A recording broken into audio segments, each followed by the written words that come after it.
Welcome back to Wall of Sound, Up Against the Wall. My name is Brownie. I'm your podcast host, and I am absolutely struggling to get through this week following the epic Good Things Festival 2019. Wall of Sound was all over the joint. You can check out our review and photo gallery from Melbourne online at wallofsoundau.com, and also jump across all of our social media, Wall of Sound AU, Facebook, Twitter and Instagram, to keep up to date with everything about the festival that you need to know. Over the course of this podcast, we're going to take you behind the scenes, backstage, where we catch up with 9 fantastic bands from the lineup and get you up close and personal with them. Joining me backstage was Perth writer Carys Hurcom, who turns out to be a massive Real Big Fish fan and is flying the flag for gigs in Perth. You haven't been back for a while. You haven't been to Perth for a while. It's not fair. Well, we'd love to see you on the West Coast. We're also joined by Tamara May, our pop-punk expert, who sat down with her number one favourite band of all time, Simple Plan, and got a little bit of information you might want to hold close to you. Hint, hint, you know?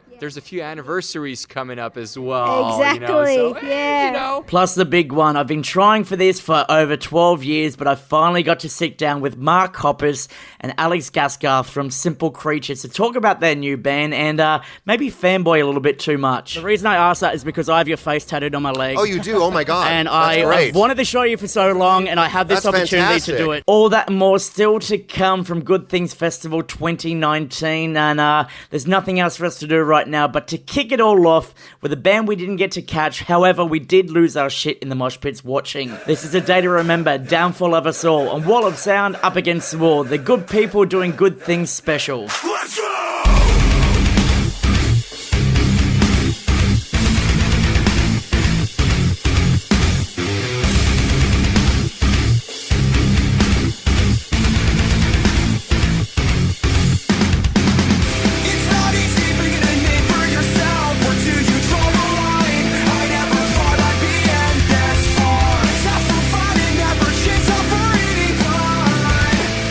Try not to miss me when I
this is Ben from Slowly Slowly, and you're listening to Wall of Sound, Up Against the Wall. Crushing in the sheets, two bodies in the heat. We're in love, we're fucking in the car.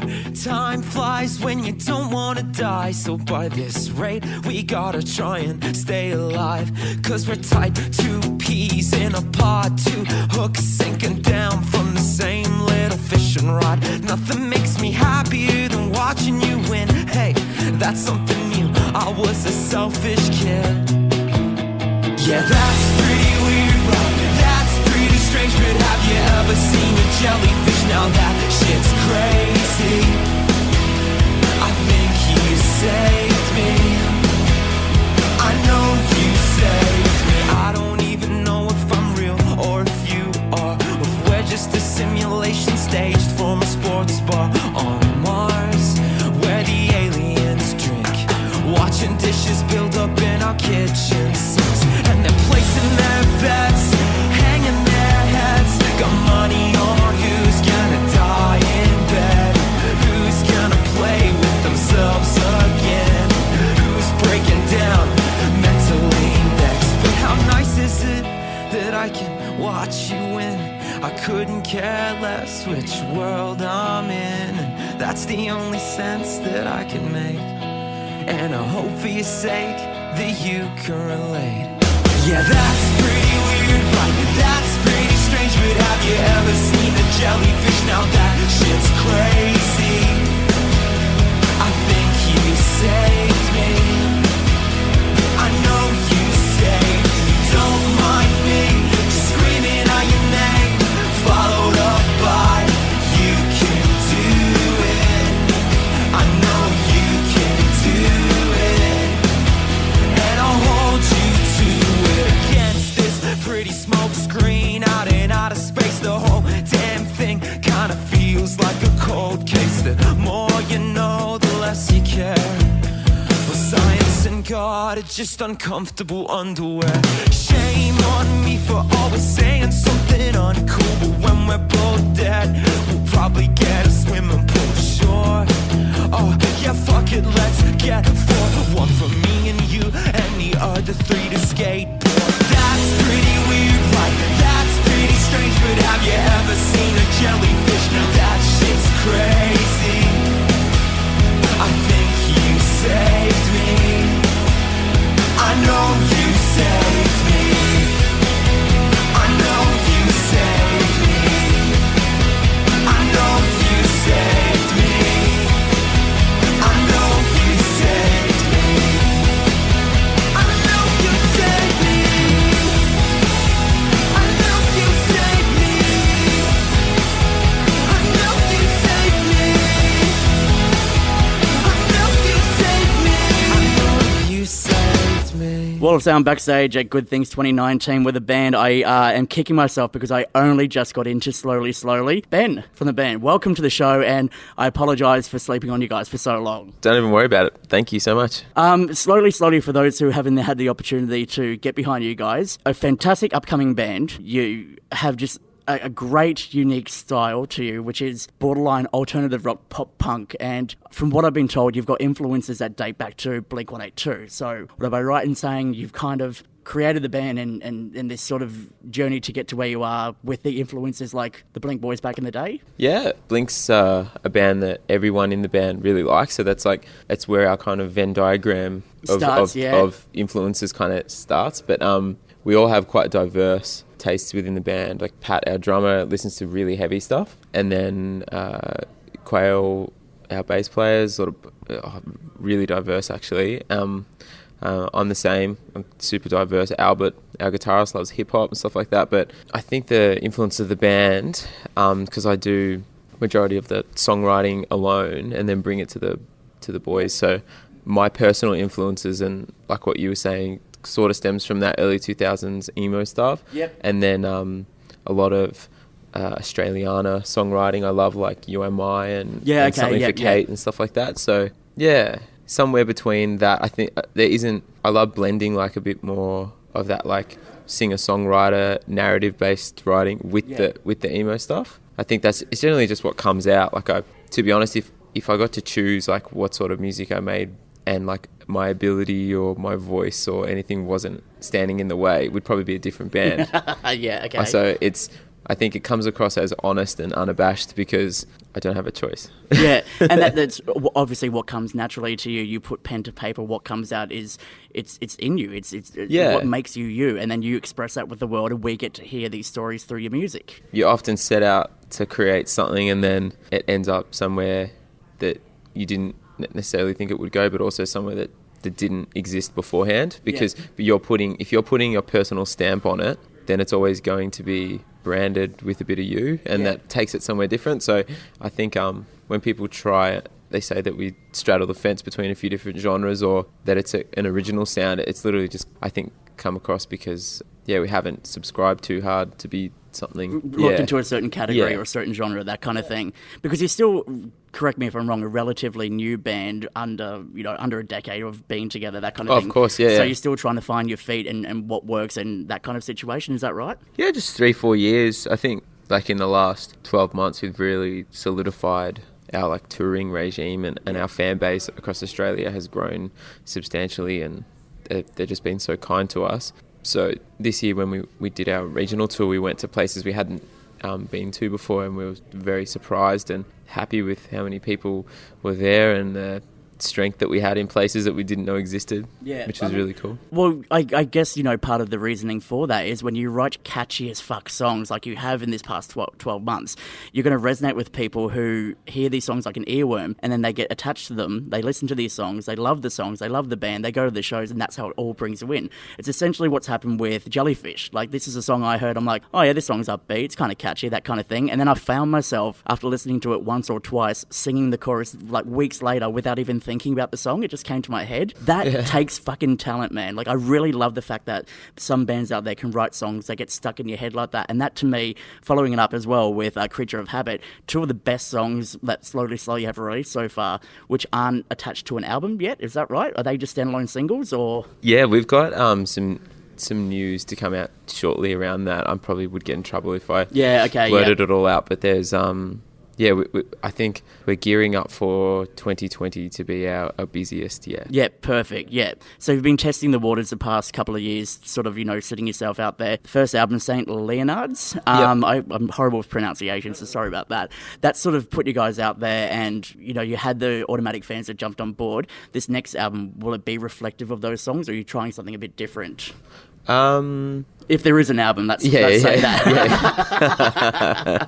I've been doing a lot of writing. So as soon as St. Leonard's, we kind of bookended that writing process. There were some songs that sort of fell even on the cusp that could have probably been on St. Leonard's. Yep. And since that period, I haven't stopped. So it's been, I actually only recently have kind of started to slow down, maybe in the last month or so, actually. But yeah, I was doing 2 demos a day. I just going full on with it. Yeah, so I feel like it's definitely progressed, but as we were talking about before, with my own personal stamp, you can never escape it, I think. So I think people will tie it together if all the new music that we will release will always have that tinge of slowly. Yeah. But I think we're just getting better at getting to the point, or I feel like my songwriting muscle's definitely getting a little bit bigger and stronger, and you're realising who you are as a person, as a musician, and how that's going to be reflective in your music, that kind of thing. Yeah, I think and a big part of that has been our fan base. I mean, like, we've got all these lovely people around the country who've just instilled me with confidence that I didn't have before. Yeah. And then through that, it's changed the way that I write, because I trust my gut a little bit more. And you got the backing from these fans who appreciate what you do. And and having that validation, it's like, it just changes the way you approach your work, I think, because we're not proving ourselves anymore. We know what we are and what we do, and then it's just catering to that niche now. Would you say you've been slowly making your way into people's lives? Yeah, 100%. Yeah, it's been a slow and steady grind. Yeah. Look, we're loving what you're doing so far, and I got to give a personal shout out to Amy Simmons. She's spoken about you guys so much so that I had to jump on board. You have a great fan base. You have a great group of followers. I, for one, cannot wait to see what you guys do next. Creature of Habit, in my opinion, had one of the best lyrics from a song released in 2019. It's anybody's guess what dress wins best dressed. Catchy as fuck, so good, so much so I'm going to get that song on right now. Get behind Slowly Slowly. Ben, it's been an absolute pleasure. Thank you for taking the time out. No worries. Thank you for having me.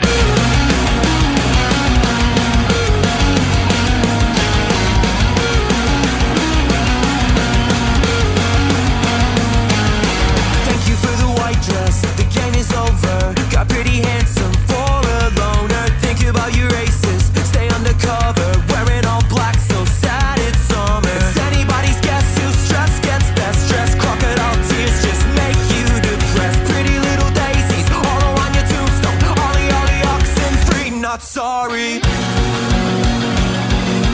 Ollie, ollie, oxen free, not sorry. Ollie, ollie, oxen free, not sorry. Now you sit like a clockwork, catching the wind. All of the animal kingdoms sing. Oh, you poor thing, you couldn't catch a real feeling. You resigned and gave in. You're just a creature of habit. Come on, take it all in. Thank you for the idea. I need a light bulb, illuminate the bullshit you sold. I can see it thumb out. I got some wheels now. You should see me smiling when I burn out. It's anybody's guess whose mess gets force fed. Duck, duck, goose. So I think I need a blood test. Oxygen in, it's the same old story. Ollie, ollie, oxen free, not sorry. Ollie, ollie, oxen free, not sorry. Ollie, ollie, oxen free, not sorry. Now you sit like a clockwork, catching the wind. All of the animal kingdoms sing. Oh, you poor thing, you couldn't catch a real feeling. You resigned and gave in. You're just a creature of habit. Come on, take it all in. I won't be obsolete as long as somebody believes in me. I wanna feel incomplete. Just tell me that somebody believes in me. There's no white dove, no red sign, no reason for me to shine. But if I wake up, you just show up, I could leave this feeling behind. There's no white dove, no red sign, no reason for me to shine. But if I wake up, you just show up, I could leave this feeling behind.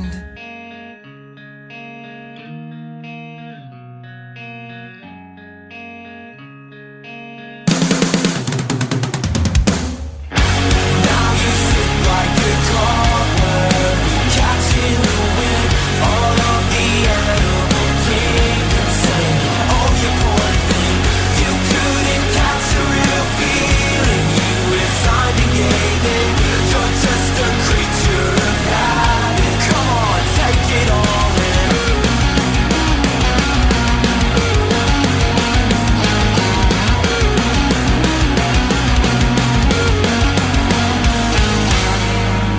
Hey, what's going on? This is Jeff. And Chuck from the band Simple Plan, and you're listening to Wall of Sound, Up Against a Wall.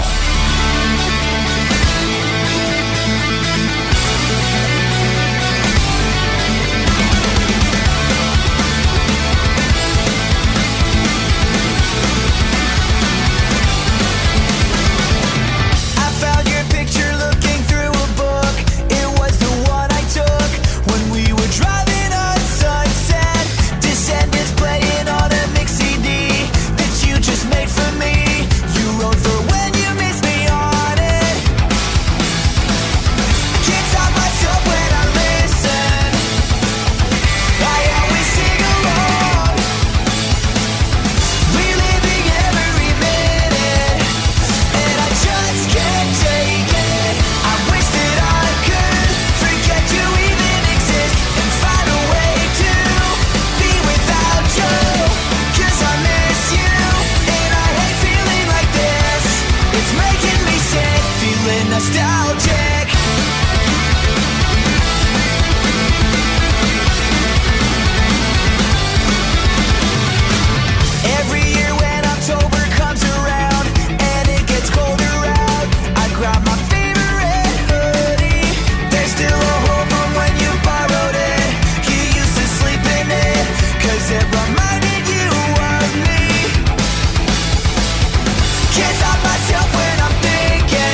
I could forget you even exist and find a way to be without you. 'Cause I miss you and I hate feeling like this. It's making me sick. Feeling nostalgic. Maybe someday my heart will be over it. Maybe someday I'll be okay. But I miss you and I hate feeling like this. It's making me sick. Feeling nostalgic. Feeling nostalgic. Feeling nostalgic. Feeling nostalgic.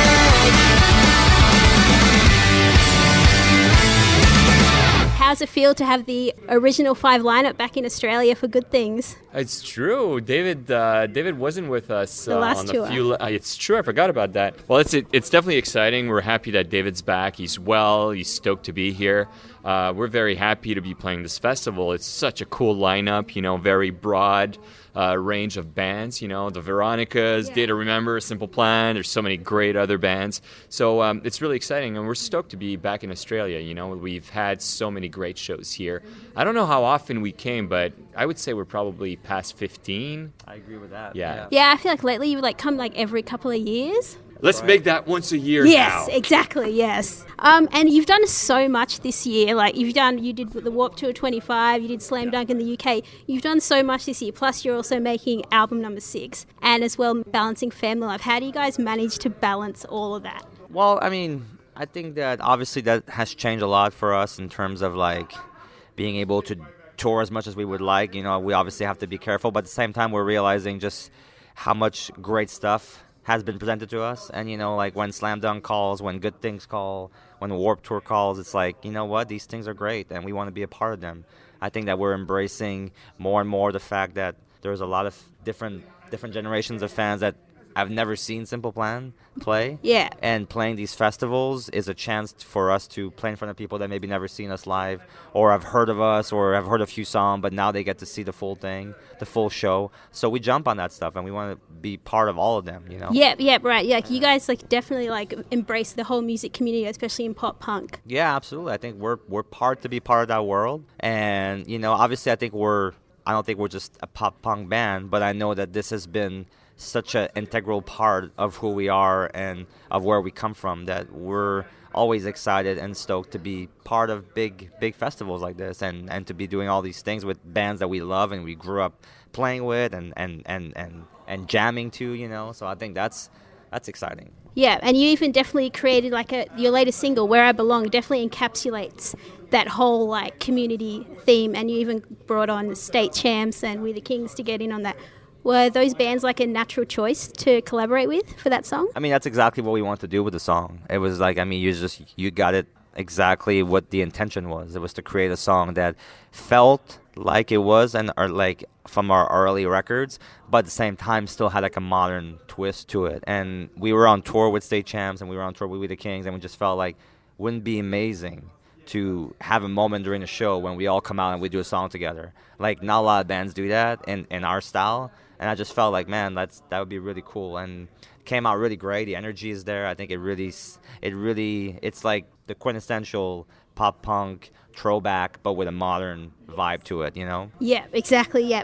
And Simple Plan also loves to be experimental in throughout your music, with the self-titled album especially, and even in your recent ones with Get Your Heart On. What else can we expect on the upcoming record besides Where I Belong? You know what?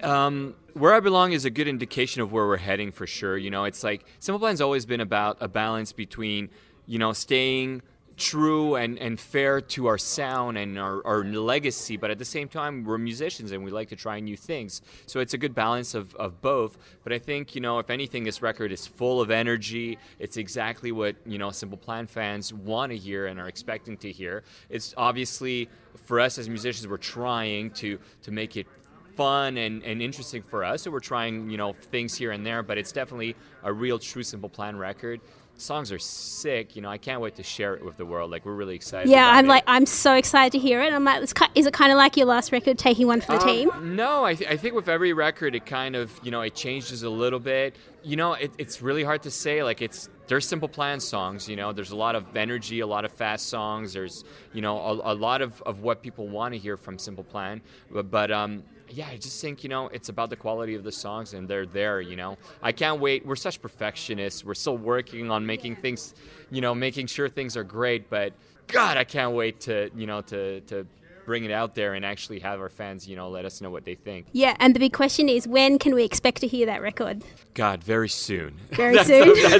That's the Simple Plan way of saying we absolutely don't know. No, the idea is, in the spring or in the summer, but there's definitely going to be music, early next year. Yeah. I don't know how we're going to do it, whether it's releasing the record right away, a song first. I don't know. But, there's going to be new music in 2020. That's what's going to happen. Yeah, for sure. And is Australia going to be the first tour?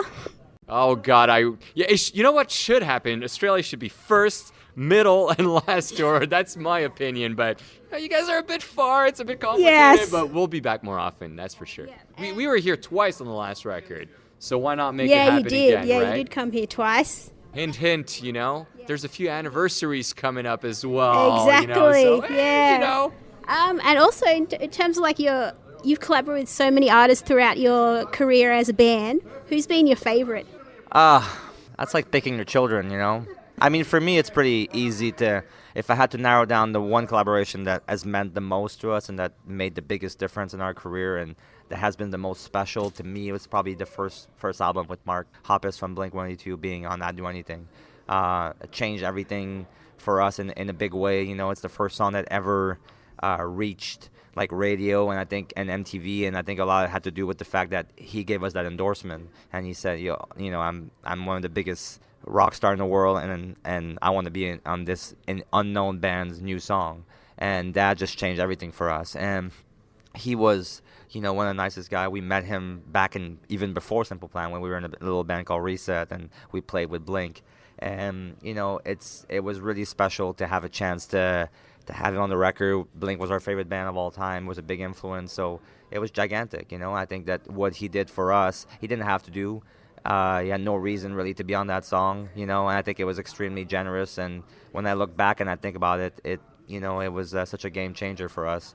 I'm just really grateful that he was willing to do that, and I think that we try to do the same thing with younger bands. Like if bands come up to us and ask us like, hey, can we be on this tour, or can you be on our song? It's like kind of like you remember what people did for you and you try to do the same thing for them, Yeah.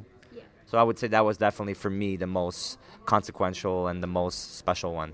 Yeah, no worries. Well, can't wait to see you out there, Melbourne, Sydney and Brisbane. Hell yeah, thank you, man.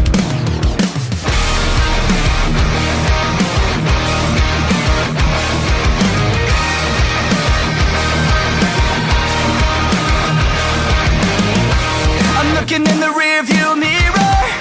Everything looks the same. There's nothing but broken streetlights. I'm not just trying to escape. I'm waiting on a distant feeling. I'm waiting for things to change. It's getting hard to run on empty, but maybe I'm not so far away. 'Cause it feels like home. I found a reason, and suddenly I'm not so alone.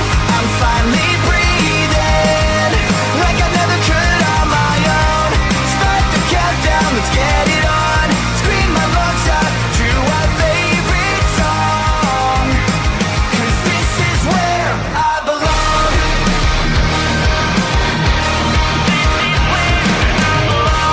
I can tell you just don't get it, and that you'll never understand.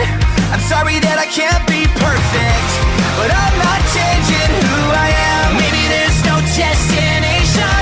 Maybe I'm gonna make mistakes. I'll let you in on one of my secrets. I'm still just as lost as yesterday, but it feels like home. I found a reason, and suddenly I'm not so alone. I'm finally breathing like I never could on my own. Start the countdown, let's get it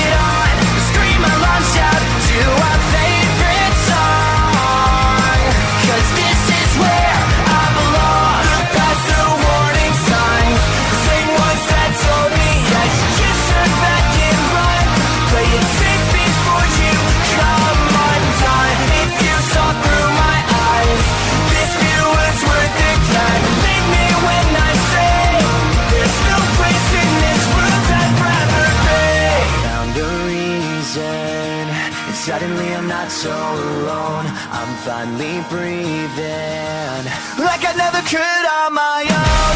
Start the countdown, let's get it on. Scream my lungs out to our favorite song, 'cause this is where I belong. I found ARIAs, suddenly I'm not so alone, I'm finally breathing like I never could on my own. Start the countdown, let's get it on. Scream my lungs out to our favorite song, 'cause this is where I belong.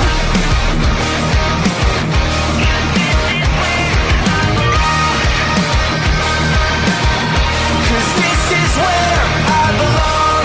Hi, I'm Poppy, and you're listening to Wall of Sound Up Against the Wall.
Wall of Sound Up Against the Wall backstage at Good Things Festival 2019 with arguably one of my favourite acts I've been waiting to see on our shores in Australia. Poppy, g'day. Hello, good day. It's fantastic to finally have you here. I got to see your debut show in Australia on stage at Stay Gold the other night. A completely mind-fucking experience is probably the best way I can sort of explain that, because I've never seen anything like what you do before. It is incredible. Congratulations on nailing this amazing performance that you bring to the stage. It's refreshing. It's great. Thank you. It was a lot of fun. I've always wanted to come to Australia, and I'm finally here. All right, so let's talk about the fact that you've got this album coming out, I Disagree, and from what we've heard so far, it is just... It's so hard to explain. Like, how do you come up with the concepts for these songs to then release them to the world with the way that they sound? How does this all come about?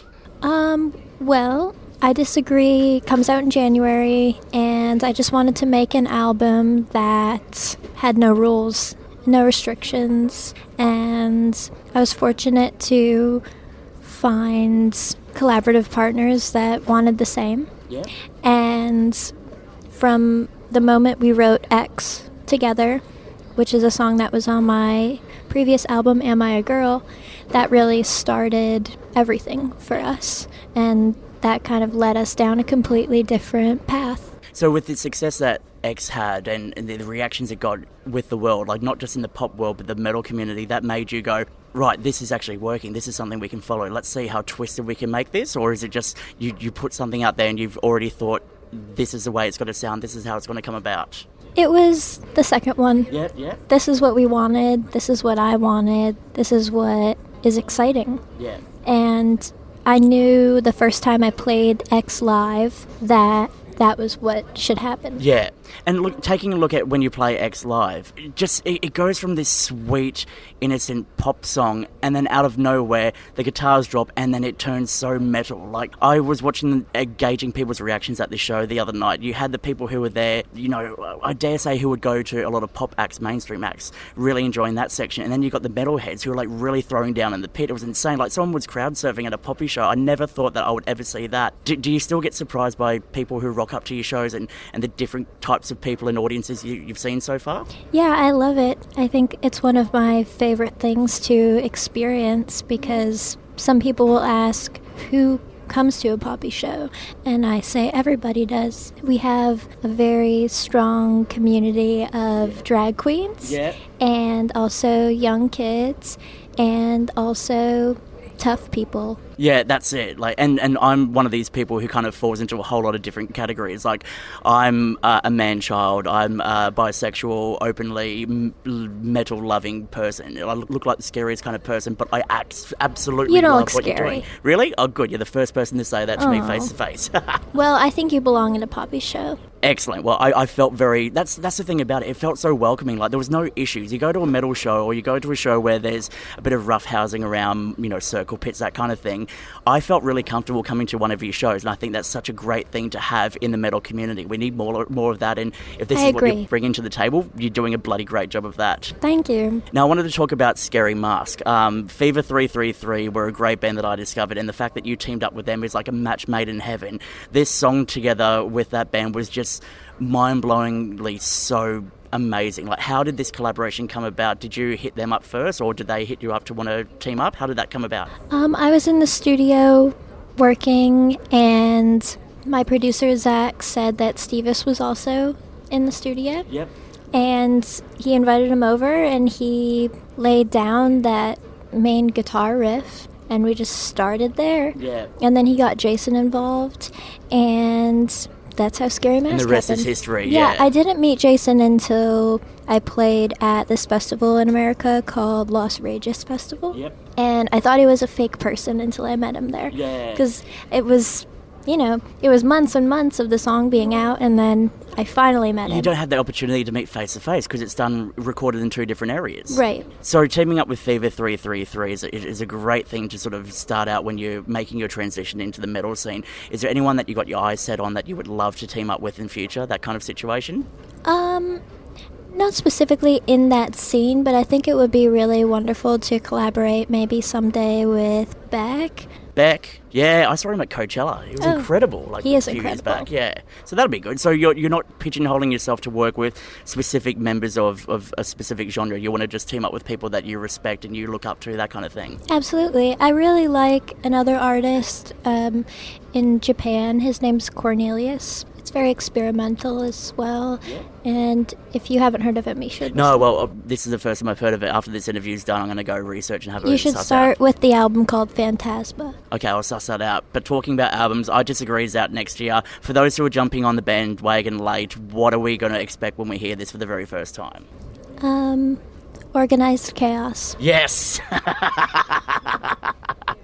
That is possibly the best description I've heard for a forthcoming album ever, so I've got nothing else to say besides I cannot wait to see what comes of this album. Your performance today, we're going to be front row centre for that, Poppy. It's been an absolute pleasure. Thank you for coming to Australia finally. Thank you. And thank you for taking the time out to come on the show. Thank you for having me. Ooh. Heavy.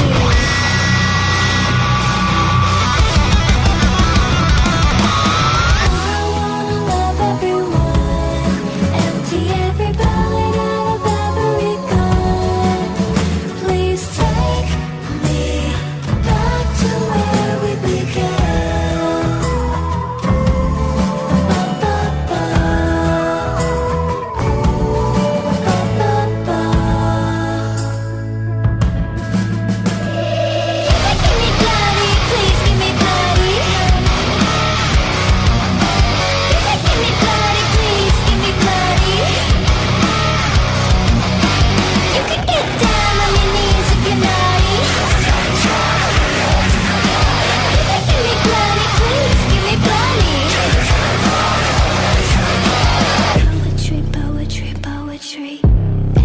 ecstasy, ecstasy, ecstasy.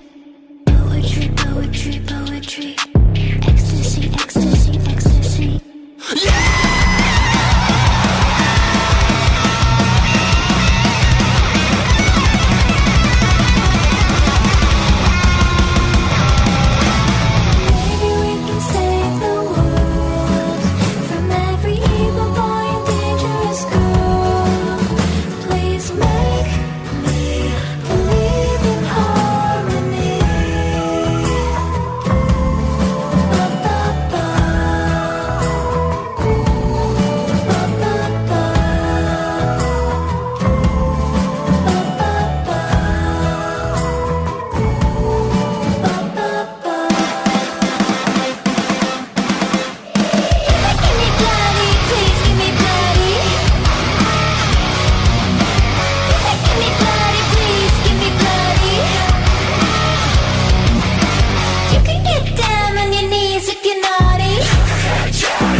This is Rao and Rob from Enter Shikari. And you're listening to Wall of Sound, Up Against the Wall. To take away our expression is to impoverish our existence.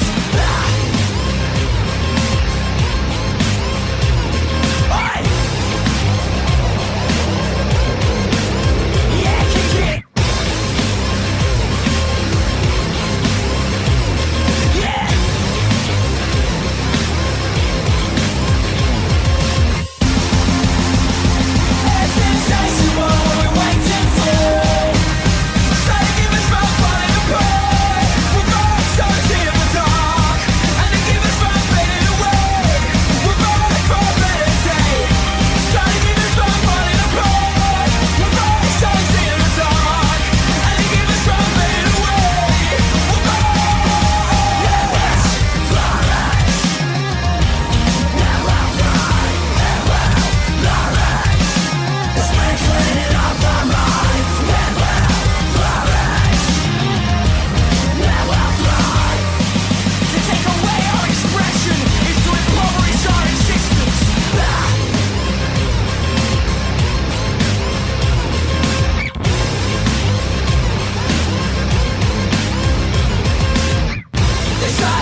So to keep us from falling apart, we'll write songs in the dark. And to stop us from fading away, we'll write for a better day.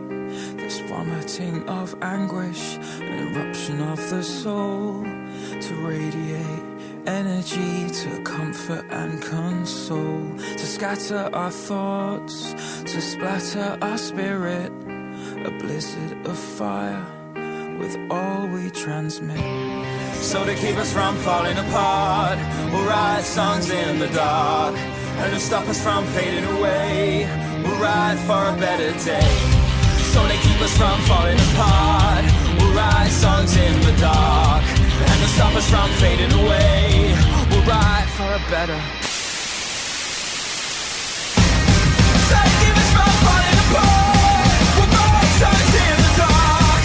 And to keep us from fading away, we'll write for a better day. So they keep us from falling apart, we'll write songs in the dark. And to keep us from fading away, we'll write. It's insatiable, we're waiting for. It's insatiable.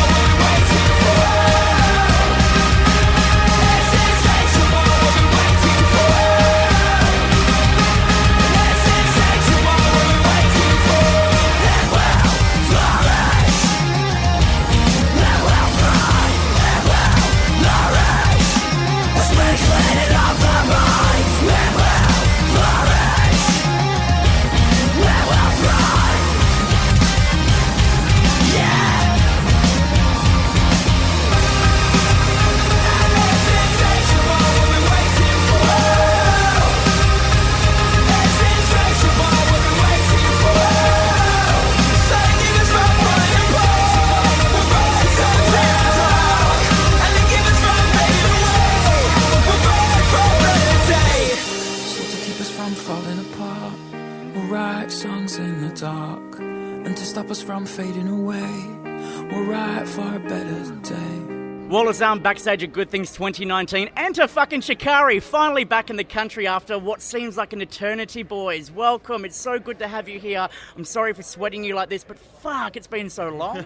It has. 3 years, yeah. Yeah. Which feels a lot longer. But then nothing's really changed in a way, and it feels like we're at home again, so it's nice. Like the last time you were down here, obviously, you're playing shows, fans are rocking up. This time around, you're playing shows, fans are rocking up, and it's just a little bit hotter nowadays. So essentially, that's the only difference between the last time you were here. Yeah, today's pretty out there. It's quite cool now, out of the sun, a bit of a light breeze.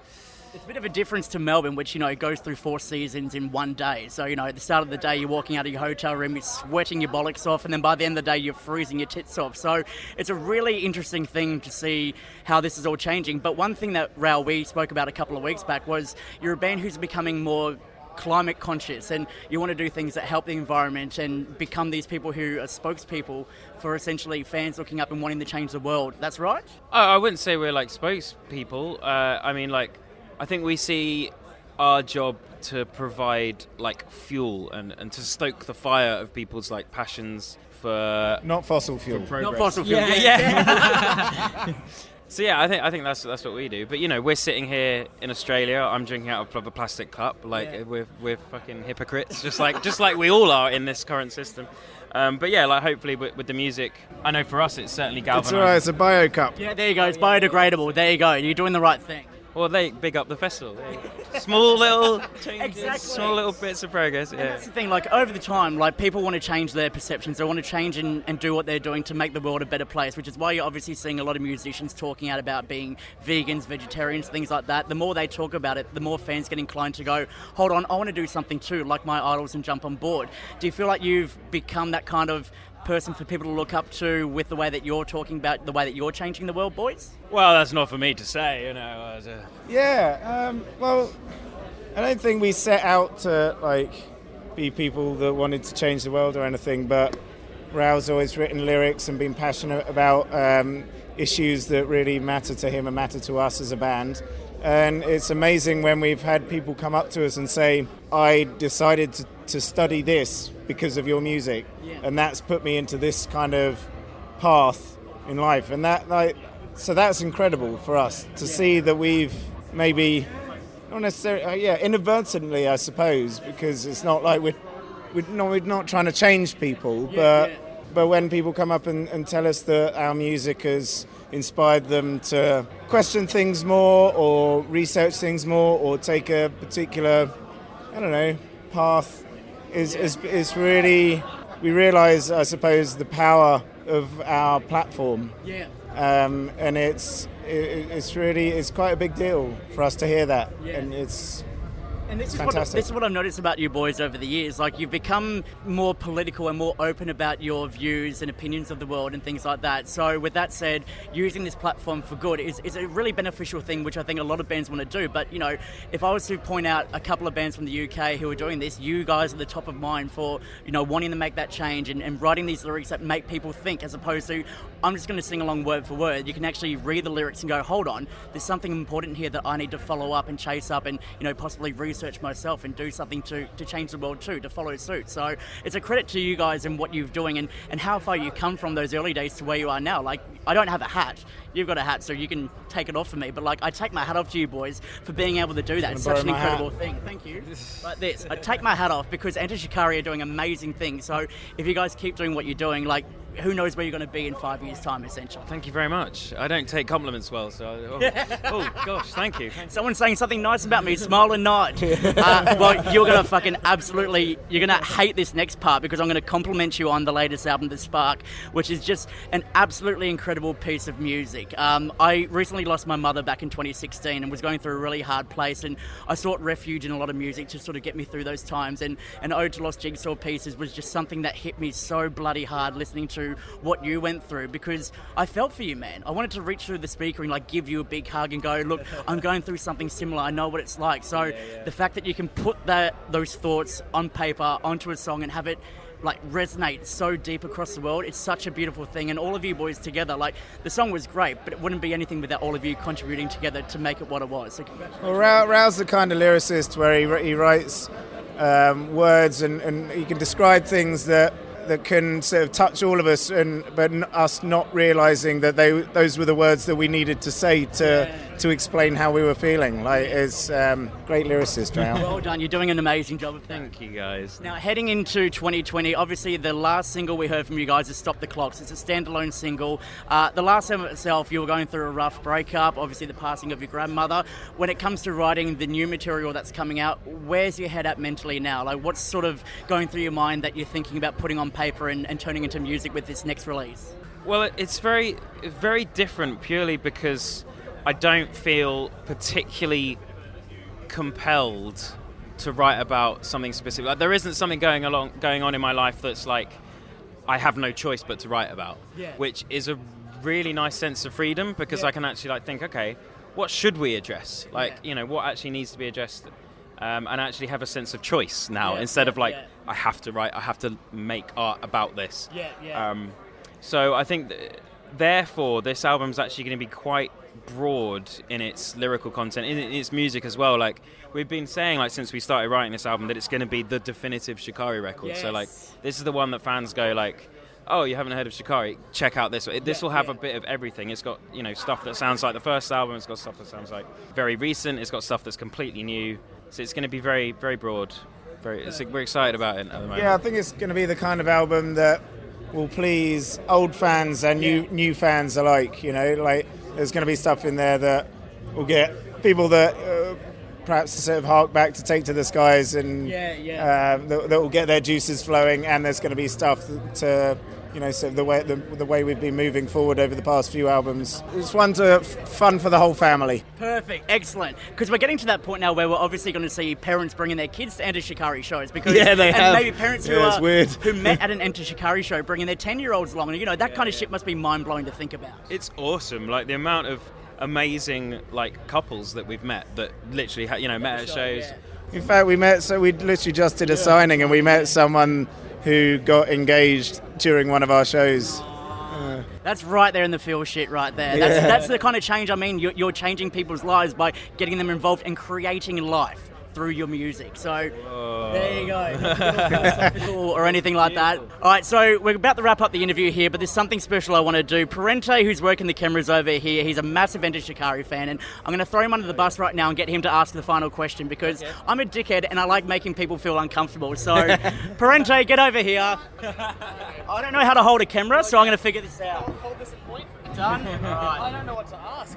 Hey, man. Well, you better think of something. Good to meet you guys. No. What's the question is there a question that you wish people would ask more because you like want to answer it but people are too busy saying the usual questions? Is there something that you really wish someone asked me that? You know what, like, interviews that I really appreciate are when it's obvious that the person giving the interview knows the band, and like, or even if they didn't know the band, that they did their research, and so the questions are sort of well thought out, as opposed to, you know, we get some where the guys are like, oh, okay, next up, who are we interviewing? Enter Shikari. Okay, guys, where'd you get your name? Do you know what I mean? Like, so it's we appreciate that you guys are big fans and obviously know our music in depth, and that always makes for a good interview. Well, on that note, if it's okay with you, I've brought my copy of Dear Future Historians. Would it be cool if I got you to sign it? Is that cool? Awesome, that'd be amazing, man. I'll pass that one to you. All right. Do you want me to sign? Yeah, I mean, I didn't write any of the words in it, but that'll work. Awesome, thanks so much, guys. What do I need to say for the wrap-up? You've been watching. Well, thanks for joining us at Good Things backstage in Brisbane. Keen to see you on stage in a couple of hours. It's going to be a good time. I'll be there. Excellent. Have fun. Take care of yourselves and each other.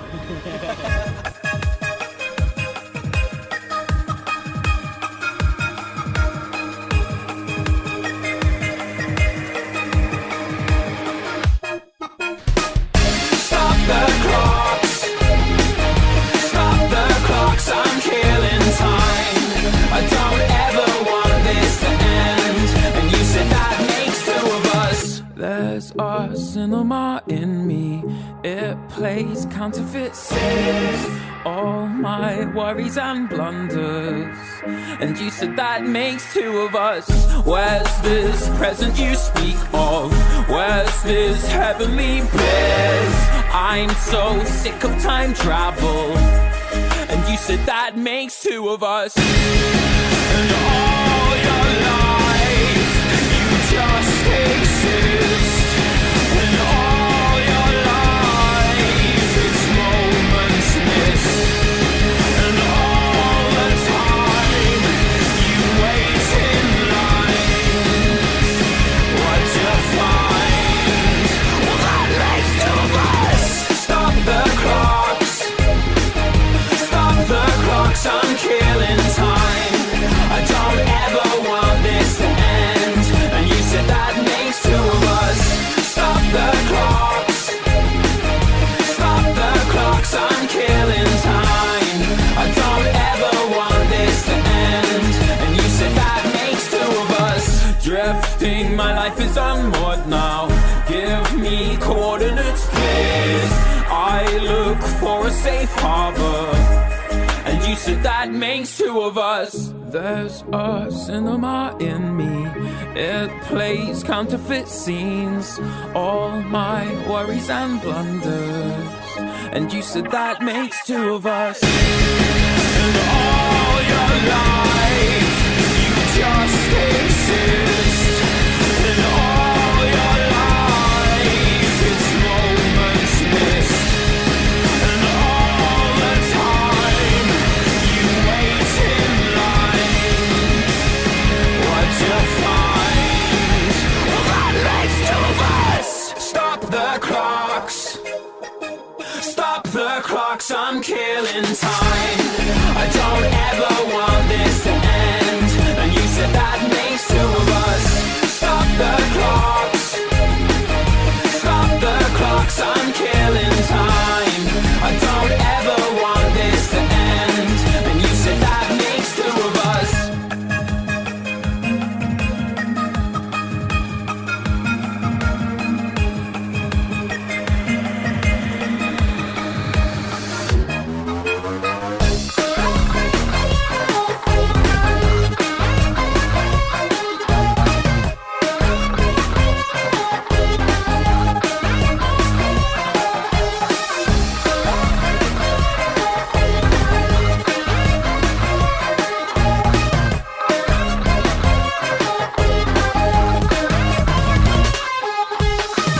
Stop the clocks, stop the clocks, I'm killing time. I don't ever want this to end. And you said that makes two of us. Stop the clocks, stop the clocks, I'm killing time. I don't ever want this to end.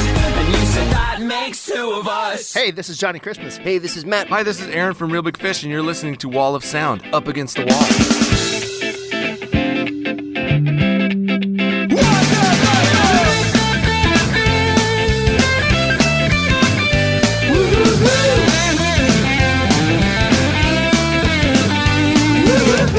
She called me late last night to say she loved me so. It didn't matter anymore. I say she never cared and that she never will. I'll do it all again. I guess I'll have to wait until then. And if I get drunk, well, I'll pass out on the floor now, baby. She won't bother me no more. And if you're drinking, well, you know that you're my friend. And I say, I think I'll have myself a beer.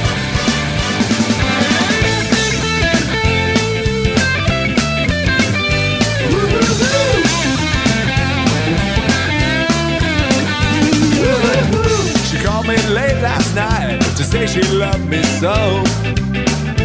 But I guess he changed her mind. Well, I should have known it wouldn't be alright. But I can't live without her, so I won't even try. And if I get drunk, well, I'll pass out on the floor now, baby. She won't bother me no more.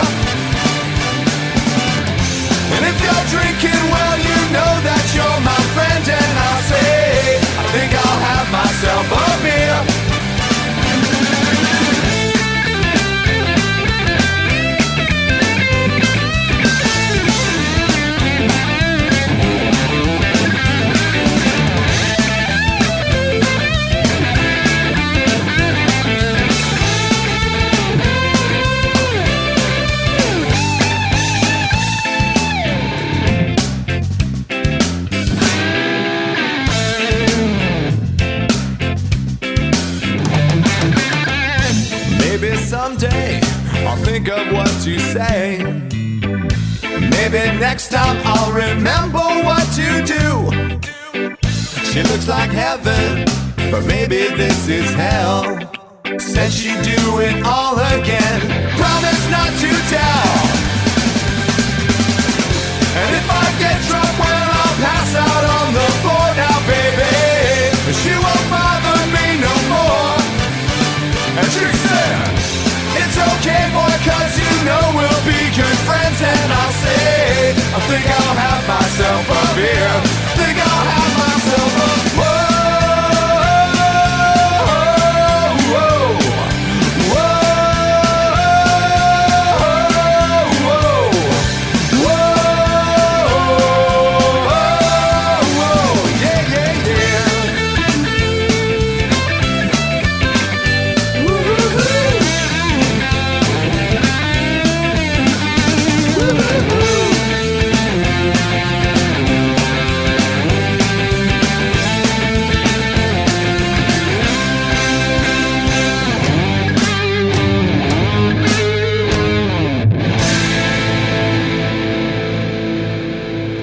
Hurcom. I'm here with Aaron, Matt, and John from Real Big Fish. Hey, guys. Hi. Hi. Hello. Welcome back to Australia. Yeah, you guys come here quite often. What is it about Australia that you like, if anything? Not often enough. It's been 5 years. We missed you guys. I'd like to come here more often, too. I like the food. I love the people. You are the friendliest, most awesome people anywhere in the world. Thank you. We appreciate that. Oh, yeah, endlessly cheerful. I like the beaches, too. Is there anything that you haven't seen of Australia that you want to see? I've never seen that middle part that I always hear about. Oh, yeah, there's a middle. In the north. We haven't seen the middle or the north. Oh, I went to Port Douglas. That's pretty far north, but it's not in the middle north. Yeah, that was vacation. Do we want to go there, to the outback? You know what? I haven't been there myself. None of you have been there. I went to Tasmania just a couple days ago. That was cool. fun. I'm actually from the West Coast. I'm from Perth. Oh, yeah, we've been there. I know you guys have because I've seen you guys play there a few times, but you haven't been back for a while. You haven't been to Perth for a while. It's not fair. Well, we'd love to see you on the West Coast. I know heaps of people who'd love to come and skank along at a gig with you guys. Right. Maybe we'll be back soon. So, obviously, you're here for Good Things Festival, and you play a lot of festivals around the world. What is it about festivals that you like or you don't like? We get to play with a lot of bands that we wouldn't normally get to go on tour with. That's pretty cool. Yeah, I like watching the other bands. Also, it's a great opportunity to put us in front of people that wouldn't normally get to see us. Yeah. You took it right out of my mouth. Oh, yeah, I'll take something else right out of your mouth. Hi-oh. We're doing an interview right now. Oh, right. Is there any bands you're interested in seeing today at Good Things? Yeah, and we're missing them. Matt was really excited to see Poppy, and she played right before us, so that was convenient. Yeah, we got to see Poppy. I love Poppy. That was awesome. Missed the Bennies. We love the Bennies. We've toured with the Bennies before. Simple Plan. Oh, we'll probably get to see Simple Plan. I would love to see the Veronicas. They're playing right now. Yeah, you right now. might be able to catch them if you leave right now. I know. Sorry, leave this interview and... I just said hi to them. I worked on a record with them in 2007. I engineered and played keyboards on Hook Me Up. Oh, wow. And so it was good to see them again. It's been a long time. They used to live right down the street from me in LA, and it was good to see old friends. The band has played and recorded with lots of different other bands in the past. You've played instruments on other different bands' records. What's the one that stands out for you? Oh, I can. I played on an Australian band's record. Besides the Veronicas, working with them, I also played all the horns on Silverchair's last record on Young Modern. So that was a pretty awesome thing for me. I always loved Silverchair, and getting to work with them was pretty special. You guys just played on Ice Nine Kills? Was that you? Oh, not was on that the Less record. Than Jake? Same thing. Yeah. Same difference. We did a song for Gavin DeGraw. That was a lot of fun. Oh, yeah, Gavin DeGraw. We recorded it in Sweden. Yeah, of all places. On a day off. And it wasn't a day off. And we just finished up some reggae tracks for a guy named Nathan Harrington and a band that's been touring that just toured Australia called Tunnel Vision. The list goes on. Right? Yeah, there's a lot of stuff. Let's put it that way. It's very impressive. The list is very, very, very impressive. So Life Sucks, Let's Dance came out last year. It seems a little bit more hopeful than the previous album, which was quite angry. Well, you go through different phases in your life, get in different moods. So was that intentional to put a bit of hope in there? Not really. I guess that's just how I was feeling. Fair enough. A lot of fans are saying they would like to have I'd Rather Get It Wrong play at their wedding. How does that feel? Oh, nice. I thought that would make a good wedding song. Right. Aaron got married 2 years ago, right before we did that record. Before or after? I can't remember. Right before. I wasn't allowed to make a record and get married in the same year. Right. Too stressful.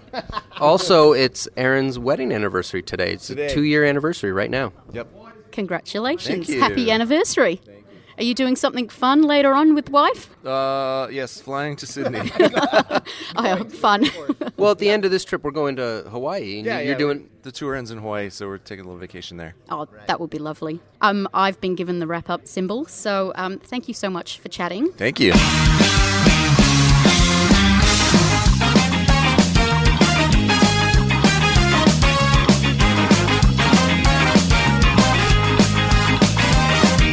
Let's all get on the dance floor. It's not gonna be alright. Let's all get on the dance floor, 'cause the world's gonna end tonight. They say things are worse than they've ever been. It looks like the bad guys are gonna win, and nobody here is getting out alive. So I know what I wanna do tonight. Life sucks, so let's dance. Life sucks, so let's dance. Yeah, maybe if we have some fun, we won't feel so bad. Life sucks, so let's dance. Life sucks, so let's dance. Yeah, baby, if we have some fun, we won't feel so bad. Let's dance.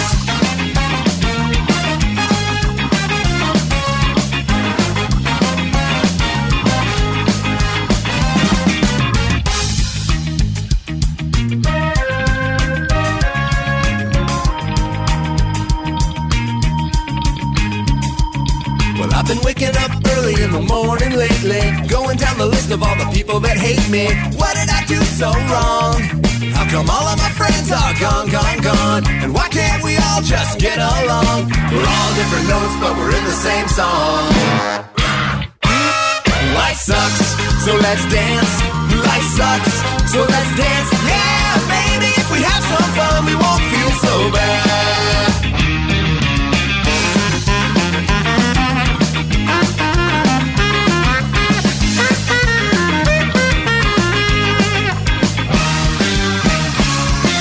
Let's all get on the dance floor. It's all gonna be alright. Let's all get on the dance floor, 'cause we're not giving up the fight. They say things are worse than they've ever been. It looks like the bad guys are gonna win, and nobody here is getting out alive. So let's have some fun before we die. Let's have some fun before we die. Life sucks, so let's dance. Life sucks, so let's dance. Yeah, baby, if we have some fun, we won't feel so bad. Life sucks, so let's dance. Life sucks, so let's dance. Yeah, maybe if we have some fun. Maybe if we have some fun. Maybe if we have some fun, we won't feel so bad. Maybe if we have some fun, we won't feel so bad. Hey, this is Michael. And this is Henry. And we're from Violent Soho, and you're listening to Wall of Sound, Up Against the Wall. About more time. The sun has never been so cheap. With no more strife. Webcam laughter is for keeps. And I wanna know what it feels like to touch the grass again. What do they see right through me all the time? Whoa, yeah.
I got no car and I got no house, but I kept the garden clean.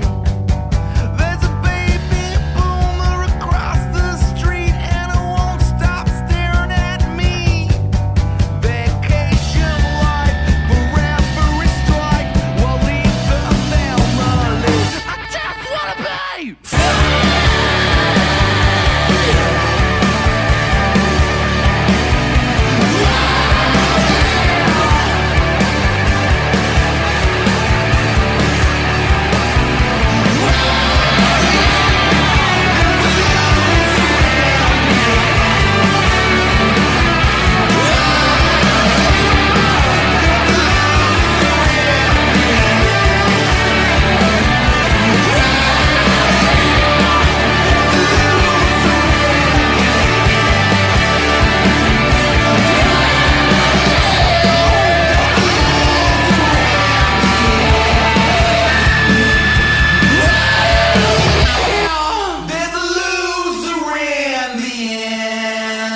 Wall of Sound backstage at Good Things Festival 2019 with this band who have finally emerged from their cocoon to play shows again. Violent Soho, welcome to the show. Awesome. G'day, Thanks for having mate. us. It is bloody good to have you guys here again. It's been quite a bit of time since you guys have been playing some shows. Good Things Festival obviously being the shows for the end of 2019 before heading into what I'm expecting is going to be a big 2020 for you guys. Yeah, definitely. We've got heaps of stuff planned. It's going to be a big year for us next year. Looking forward to it, but Good Things is going to be unreal as well. Stoked to be playing again. It's been a while. It's been a minute, that's for sure. So, from what we've seen so far, you've got the 2 singles that have come out.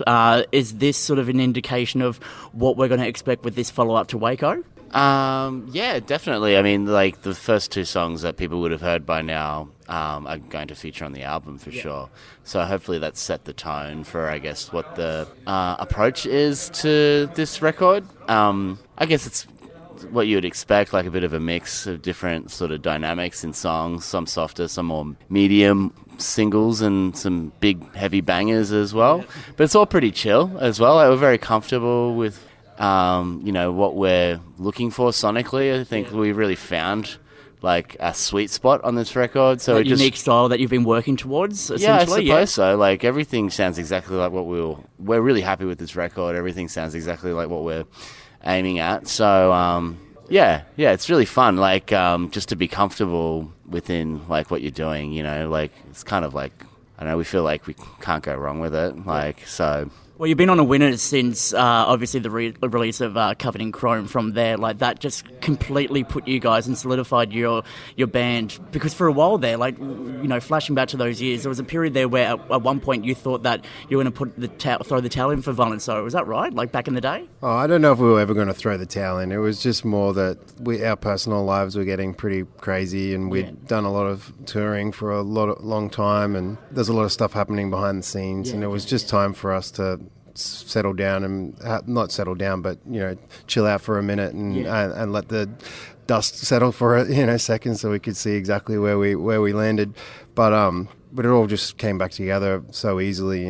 We're all still mates and we're all looking after each other, and I guess that was a part of having a break. Was making sure that we're all right and everything's still good. And you need to have that sort of, connection within the band to make things work, because if one person's not feeling it, it's not exactly a situation where, like, you could go on, like, a massive world tour and leave one of the tribe members behind. You can't do that, essentially. So you need to make sure everyone's happy with everything in life, both happy in, personal lives and what's happening in the band, that kind of thing, to keep you guys as a solid 4-piece unit. Yeah, that's right. I mean, we've grown up together. We've spent so much time together, and it's so important for us that, we're still friends, and that core part of the band is solid as it could be. And I think on this record, it really shows through, like, it's a really true representation of where we're at, and we couldn't really be more stoked. Yeah, I think, like, the ambition is just for everyone to be happy, so you don't really put a time frame around that. Yeah. So I guess, like, in the press it might be fun to, like, talk and guess about, or maybe they're going to break up. I think there was a trend at the time when we took a break as well. There was a few bands maybe looking at breaking up that was sort of bigger, and they're like, Violent Soho as well. John Farnham was probably doing his farewell Johnny, tour. Johnny had his final tour ever, R.I.P. But yeah, no, I mean, yeah, we don't really, like, chase the the fucking white rabbit of nothing, like into the fantasy of what music is by just constantly pushing and pushing. You know, we've done that for years and years and years to like develop the platform that we have. So we're in a really privileged position where we can focus on being comfortable and being happy, and we want that to come out with the music. So that definitely correlates with the record. And that's what we're seeing, like at the live shows, on the albums, everything you guys are putting out. It seems you're in a really good space, like both mentally and like with the band as well too. The fans are just lapping up everything you're doing. We can't wait to see, what's coming next and all that. Before we talk more about music, I wanted to talk more about the fact that you guys are slowly or fastly becoming pioneers for Brisbane. I'm a Brisbane local myself, and it seems to be like when you think of people who are flying the flag for our city, you've got Bernard Fanning, you've got Violent Soho, and you've got the Veronicas. You guys are in that top tier kind of position. Do you feel like you've got a bit of a weight to represent Brisbane wherever you go and when you talk about it, that kind of thing? Mate, we always represent Brisbane. We hold that shit down. Luke, you're drinking a Milton Mango right here in front of us, and we're in Victoria doing this interview. Exactly. Point proven. Yeah, it took a while to catch on. But they got him here now too as well. Yeah, definitely. I mean, when it comes to Brisbane, I think that's like a really interesting part of the music and just the arts and creative culture scene in Brisbane in general is this sort of, how would you put it? Like, it's not a competition over there. And I think that's come from like opportunities being few and far between, like for a long time for artists in Brisbane. And now that a lot more artists are being given opportunities, I think what we've tried to instill, especially within like the younger bands that we sort of work with, and we look at a band like Powderfinger, definitely as an example of this as well, is to just not take it too seriously or be rock stars. Like there's no such, like we don't have like a rock star mentality in Brisbane. We have like a just hanging out with the mates mentality. Yeah, and there's no competition. You're like, we're not trying to outdo another band or anything like that. The best one in Brisbane. Yeah, we're just as stoked when another band has success as when our band has success. Yeah, and that resonates through the whole scene. Like, there. Like, people are so supportive. It's brilliant. There's a weird thing I've noticed about Brisbane. Like, Brisbane bands are really supportive. Like, you go to Crowbar, for example, and go see a local upcoming band. One of you boys will be there, and it's this real surreal thing of like being included. Like, when you catch you guys in the street or whatever, you don't see it as like, oh my god, Violent Soho just walked past me. You're like, oh yeah, there's Violent Soho. They're getting out and about and seeing what we do and getting involved with the scene. I think it's a beautiful thing that you guys are doing, and like it proves that you're human. You're just like the rest of us. It's just that you have this platform where you can jump on stage and sing these fucking absolutely ridiculously great songs, and people come along to that and spread the word. Yeah. I mean, the Brisbane scene's great, and that's exactly right. We'll go to the pub. You don't even need to check if anyone's going to be out, because more times than not, you'll see out the crew from Wax there, or Junies will be out, or whoever's in town will be there. So it's a great culture of supporting other artists. Well, this is going to be a bit of a left field one for those who are actually in Brisbane and know what we're talking about. The Mansfield Tavern, which is a place where you guys have obviously played so many shows, grown up with it. It's going through a renovation, and it's essentially not going to become like a live music venue. How does that feel to have something from your childhood or your upbringing ripped from you like that and turned into something else? They haven't taken it yet. The fight's not over yet. No. Yeah, we were talking to the owner. We just actually... They named the menu there at the pub, at the Mancy Tavern, after... It's like a Violent Soho themed menu. Yeah. So they you invited us to come covered around. in cheeseburger. Yeah. They invited us to come around for a lunch, and we were talking to the owner, and he's like, yeah, I don't know anything about that, like about it disappearing. Oh, really? I think that's town planners it's trying to push how, their... developers might have friends in the media and try and push the concept in the papers when it hasn't actually been really settled on. That's as far as I know. I mean, there's still space there to have a concert venue, even if they do gentrify the space. And we're still looking to try and do another show there. Yeah, hopefully the venue stays there. But it wouldn't be unusual for Brisbane. I think that's one of the things that's a bit... of a downer about our city is we do seem to have a tendency to knock down national historical treasures and places like that. Yeah, it's famously like Cloudland in the early '80s and like Festival Hall. That would never happen in Melbourne for sure. So there's petitions about that. Yeah, so it's not a competition. Brisbane and Melbourne, they're nice. They got both have pluses. All right, so there's plenty happening in Brisbane and around the country with you guys next year. What's something, the album's on the way as well too, new music. It's going to be a big year for you boys. What are we looking at? Like, can we foresee a few tours and that kind of thing coming up? Are you going to be in our lives again more so than what you have been over this past year? Yeah, we plan to make sure everyone gets a bit sick of us again. No, we're going to get busy next year. There's going to be lots of shows, so it's going to be a good, big year. Yeah. Perfect. Yeah. All right, well, this is the start of it all. Violent Soho, it's been an absolute fucking pleasure. Thank you so much. Thanks heaps for having Thanks us. so much for having us, yeah. Will I drive out in the night? Never come back in a mighty fright. Stay out longer while I can, picking fossils in the sand. I admire all the games. Another asshole lights the flame. Rusted clotheslines in the sun. Noise control I've sunken out. We smile the greatest, red and smile. No one to complain. Red and in chrome and gore, it's all the same.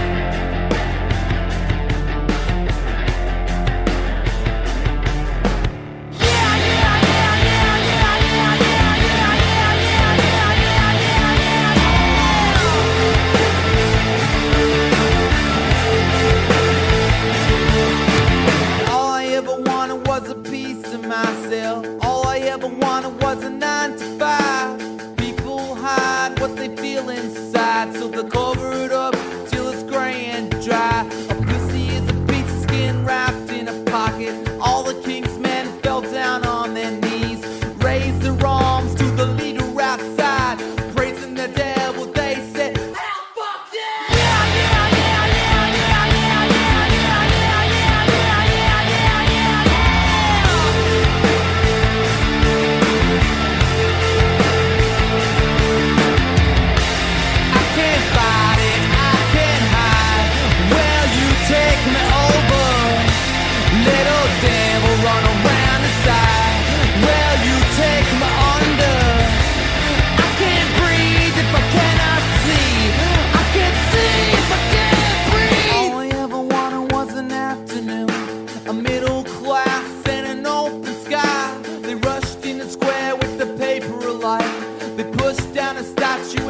On its side, villain is a piece of skin wrapped in a pocket. All the king's men fell down on their knees, raised their arms to a leader outside, praised the devil. They said, hell, fuck yeah!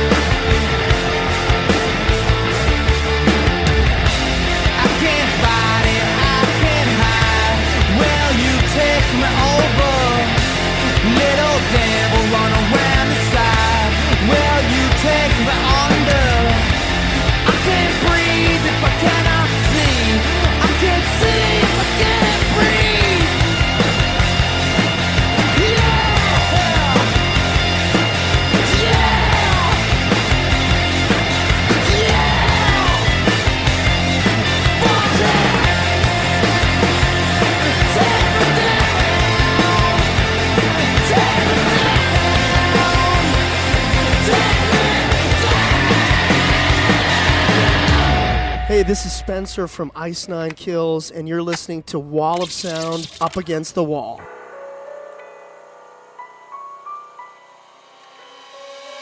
Show me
They said they had a purpose, but they're losing their composure. They said that they were grateful, but the jig is up.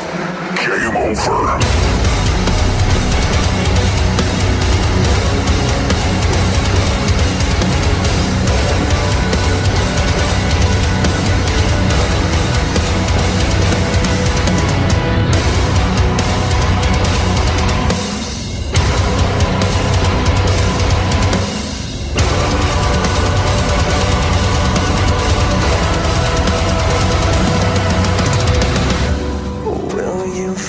Integrity when there's nothing left of me. All systems I saw through the selfish but saw no soul. Saw through skin, they saw through bone. All the land to save my city. Just gears in my machine. I savor every muscle scream. A piece of land to carry with me.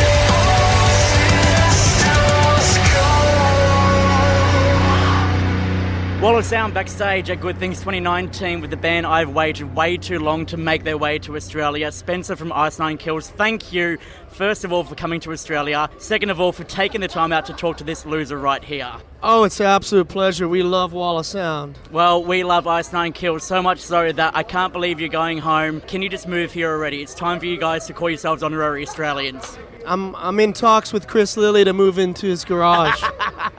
Here's the thing, like when I've spoken to you've got a lot of pop culture references for Australia and bands. Like you absolutely froth Daniel Johnson's Silverchair. Yes. Unfortunately, they're not around anymore. Like, how do you find out about your Australians and things like that? Is it stuff you've grown up with? Yeah, for me, Silverchair was just loving the MTV culture when I was a little kid and loving that whole Seattle sound of Pearl Jam and Nirvana and Soundgarden and Alice in Chains, and Silverchair was like the next wave. Yeah, that's right. And always admired how young they were and how good they were for being that young. I couldn't believe it. They made it big internationally over in the States when they were like, what, 17, 16? 15. Yeah, something like that. That's right, yeah.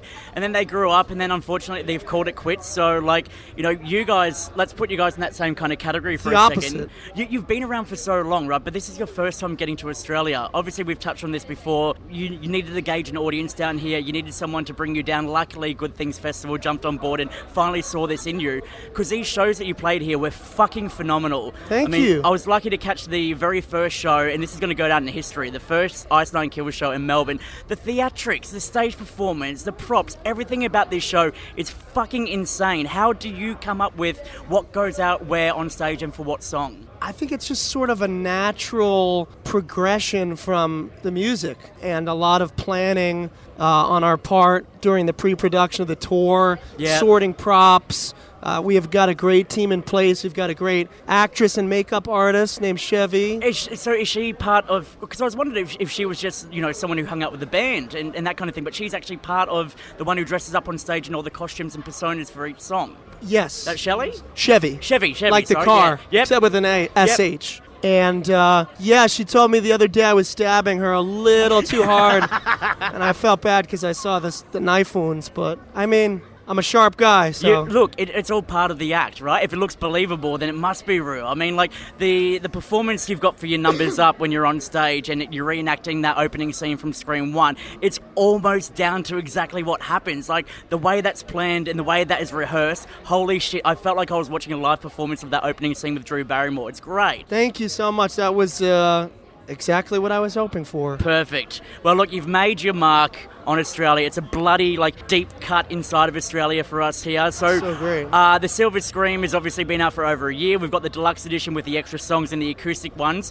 What the fuck comes next? How do you go on from this? It's going to take a lot of planning. We still got a lot of touring to do on this album. We're going overseas with Hollywood Undead and Papa Roach. Yeah, I saw that. Congrats. Well done. Yes, thank you. And then going back to America with Papa Roach and Five Finger Death Punch, yep. Which will be massive. So is your plan of attack right now to just like perform for as many people as possible, as many different types of genres or music fans? Like, because when you take a look at, the festival that you got here and the people you're performing with, and then you look at a tour like Five Finger Death Punch, it's going to be a vast array of different musical fans who are going to these shows. Yeah, I think the idea, at this stage of the band is to expose people who may have not heard anything like us to Ice Nine Kills. Yeah. And we're fortunate enough to be in that position now after 20 years of trying to get there. And I'm just enjoying myself. Well, look, we're enjoying watching what you're doing, so it is bloody phenomenal. I'm glad that Ice Nine Kills finally got to Australia. I'm glad you pulled the crowds you did, because now people have seen and heard what you boys can do, and now we can't wait to see what's next. So Spencer, Ice Nine Kills, thank you for coming to Australia, thank you for the chat, and thank you for everything you've done for heavy music. Thank you so much. I really appreciate that.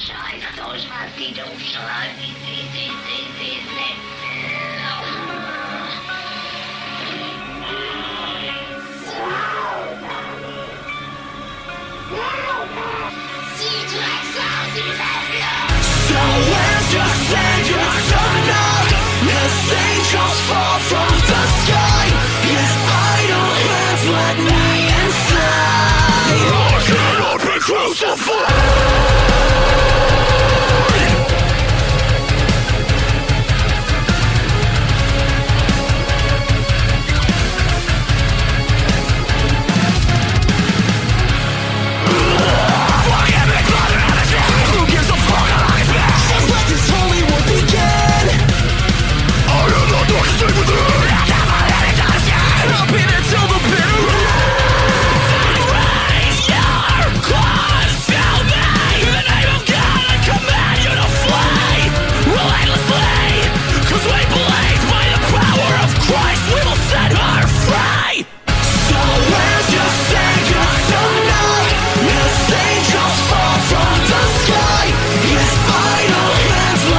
savior tonight? As angels fall from the sky, his idle hands let me inside.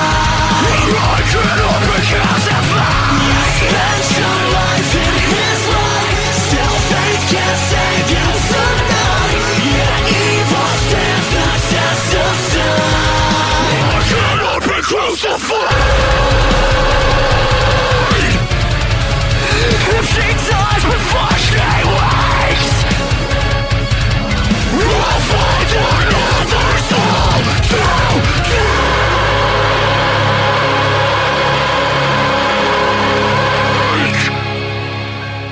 Hello, humans. My name is Mark Hoppus. Hey, what's up? This is Alex from Simple Creatures, and you're listening to Wall of Sound Up Against the Wall. I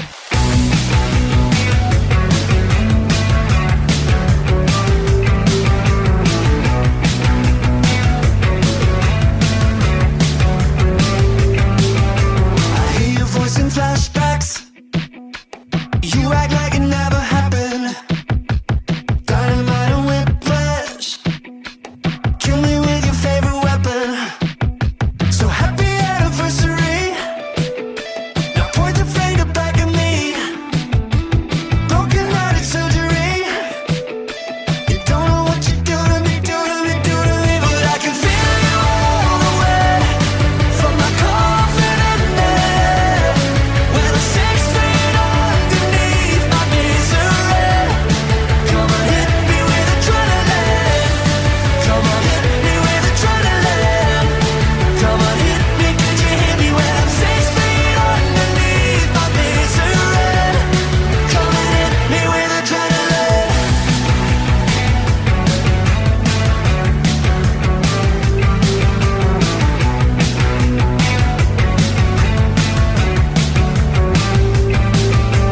Biting on a cigarette. Ditch me like a dirty habit. Run your mouth and lose your head. You're so idiosyncratic. But you're no Mary Antoinette. So save it for the internet. I think we're failing to connect. You don't know what you do to me, do to me, do to me. But I can feel you all the way from my coffin in there.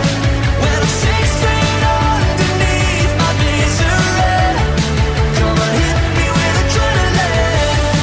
Come on, hit me with adrenaline.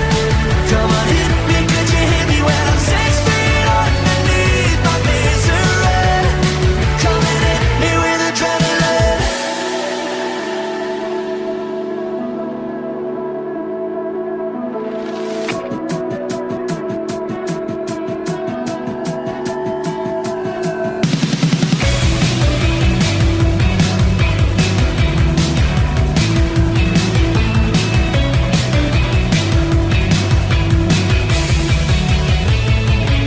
But I can feel you all the way from my coffin in there.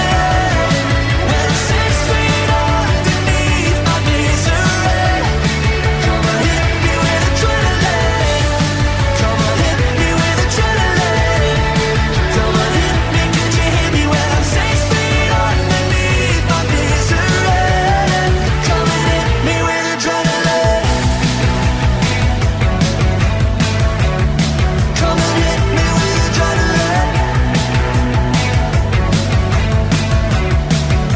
Hit me with adrenaline. Wall of Sound backstage at Good Things 2019. Simple Creatures are here, everyone. Yes. That's us. Yes. Normally where we have a rental crowd, but, we have to do it ourselves. Budget cuts. I'm so sorry. Okay. Lads, it's must be a big achievement to, be in the music industry for so long, like you guys have been, and in a relatively new band, talk to someone who's been in the industry for a decade like myself. Are you thrilled to be here, to have this opportunity to talk to this guy right here? Very much. Yes, absolutely. Very yeah. honored. Well, that's a good start. I thought I'd lead with an insult, and obviously it might have fallen flat, but let's go back to talking about you guys. Simple Creatures is unlike anything you guys have done in the past. It's fun, it's upbeat, but it's also something that can cater to a whole bunch of different audiences, young and old. Was that the intention with creating this new entity? I don't know that we necessarily thought about what kind of audience we wanted to cater to. We just knew that we wanted to do something really different from our usual brand of music for each of us respectively. Yes, the whole idea was everything opposite. Just like the EP. That's where it Perfect. came from. The thought that we were going to do stuff that makes us feel uncomfortable from what we would normally do. Now, Mark, you've obviously been in big, highly international bands. Simple Creatures, the third one. Do you still get a daunting experience when you debut a new band in front of a new audience like us? Yeah, you do. Very much so. Yeah, it's different always. Every time you go out on stage with a different band, it feels a little foreign. I will always be Mark from Blink-182 forever, and so when I step out of that and do something else, it's always a little nerve-wracking, and I like that. I find that the things that I like the best are when I feel uncomfortable in the beginning. Well, you look at what's happened so far. I mean, like, you're on stage with Simple Creatures at Melbourne. So many people rocked up from all vast different ages, which was incredible to see, which means, like, people who you've resonated with 20 years ago are still coming to watch, but also people who are just discovering you through Simple Creatures. I hope so. Are coming, yeah, it's great. That would be the biggest compliment, Totally, for sure. that's been the hope. I think the coolest thing out of all of this is people that come and see the show and then walk away and say that was a really pleasant surprise. Yeah. And I didn't know I wanted to see that, or I didn't know I needed that. Yeah. And that's a very cool compliment to get at this stage. Like, having done a band for 15 years and done it a certain way, it's cool to start something new and have people react that way. Well, it's refreshing. I mean, watching you guys on stage, the banter is so hilarious. It is like a dad and son touring the world, giving each other shit. It is so fucking great. I am the dad. You're a daddy? Yeah, you certainly are. He is daddy. Let it be known, Mark is baby. Now, what I wanted to talk about on a fanboy kind of level is, obviously, Alex, you first started out playing Blink-182 songs back in the day. You're now in a band with one of those members. For you, what's it like to live out that dream? Oh, it's amazing, man. It's so cool. Like, I think if I could pull 13-year-old me aside and be like, hey, one day down the line, you might actually get a shot at making music with that guy, that would be very cool, because I was just in my bedroom learning how to play guitar, playing NoFX and Blink and Green Day and stuff like that, the music I grew up on. So it's surreal, but it's awesome to have kind of gotten to know That Mark level, and then be at that level where we can make stuff together now. Where you're BFFs and you can cuddle at night, that kind of situation? Yeah, but sometimes. It's like, yes, of course. It's nice to have someone that you can go to when you're all the way around the world like this. Perfect, and that's what you need, especially with this new entity. Now, what's the future for Simple Creatures? Because obviously you've got two massively international bands and well-respected. Is this something you're only going to be doing in your spare time, that kind of situation, or...? I don't know about only in the spare time. It's obviously we still have our day jobs. We still are fully in our other bands, so it's kind of juggling it. It's trying to make it work when it makes sense, but we designed this thing to be easily maneuvered and kind of agile and be able to work when we can make it work. So that was the whole point of this project. Perfect. And it's all going well so far. I mean, it's only been, just under a year now, isn't it? Yeah. Yeah, we started just over a year ago. And the response you've got so far obviously means that you're doing something right. You're resonating with people enough that they want to come in, they want to buy the EPs, check them out, stream them, whatever, come to these shows and line up over here watching this interview, that kind of situation. Yeah. All right, now, it wouldn't be a situation of me doing an interview with you guys if I didn't bring this up. Mark, like Alex himself, I'm a massive fanboy, have been for years. It's just something that's ingrained in my life. Over the years, what's the most weirdest kind of fanboy thing that you've ever experienced with someone coming up to you saying, look what I've done? I met a family about a month ago at Disneyland who literally named their son Mark and their daughter Sky, which was my wife's name. Wow, okay, Yes. yeah. So that's the next level thing right there. Are you worried about them stealing your identity? They were very kind, they were very nice. Couldn't have been nicer. The reason I asked that is because I have your face tattooed on my leg. Oh, you do? Oh, my God. And That's great. I've wanted to show you for so long, and I have this That's opportunity fantastic. to do it. So, fan art-wise, a guy named Chris did it. He's an absolute legend. That's great. The funny story behind this is, give me $100 for it. And I go, I can't do that because it's such a long piece. It did 6 hours to do. So, gave him $182. We hugged, and now we're best mates. That's great. I'm very honored to be on your leg. Thank you. Tattoos are how we first got connected. Because you've got one, don't you? Yeah. I don't, but Ryan, our drummer, had the Blink Bunny. Blink Bunny, and yeah. I think you tweeted He still at him. does. Yeah. He still does. He He's hasn't gotten to still remove there. it. He keeps talking about wanting to get it taken off, but... All right, now, before we wrap things up, I got to ask the big question. Mark, Plus 44 was such an iconic band that you were in as well. Was it? Yeah, it was. Great. It's one of those bands that released one great album, right? Thank you. And it still stood the test of time after all this time.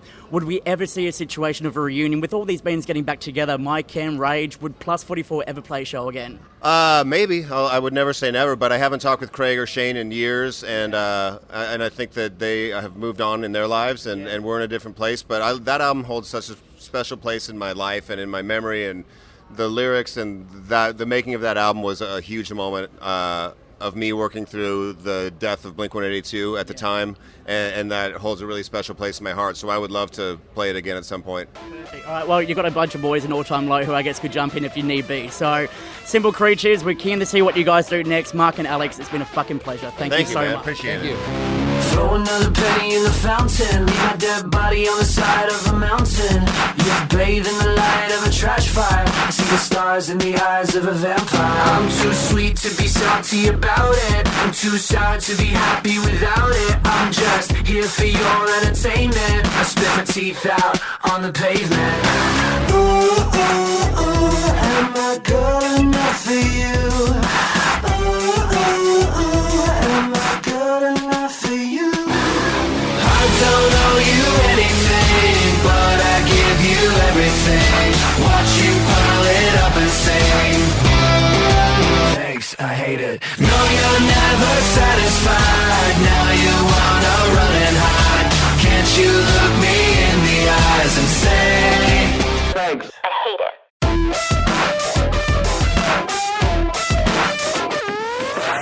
I know I meant nothing to ya. Crucify me, hallelujah. Make believe that we will never change. Stay the same but kinda different. Read my mind but say you didn't. Hurry up so I don't have to wait. Just shut up and take the stage. This outrage is all the rage. I don't owe you anything, but I give you everything. Watch you pile it up and sing. Thanks, I hate it. No, you're never satisfied. Now you wanna run and hide. Can't you look me in the eyes and say, thanks, I hate it.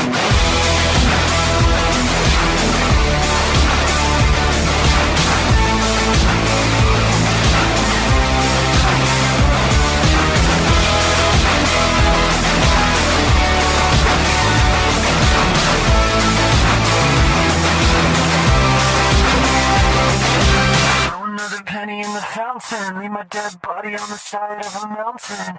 You bathe in the light of a trash fire. I see the stars in the eyes of a vampire. I don't owe you anything, but I give you everything. Watch you pile it up and sing. Thanks, I hate it. No, you're never satisfied. Now you wanna run and hide. Can't you look me in the eyes and say, hey, what's up? This is Winston from Parkway Drive, and you're listening to Wall of Sound Up Against the Wall.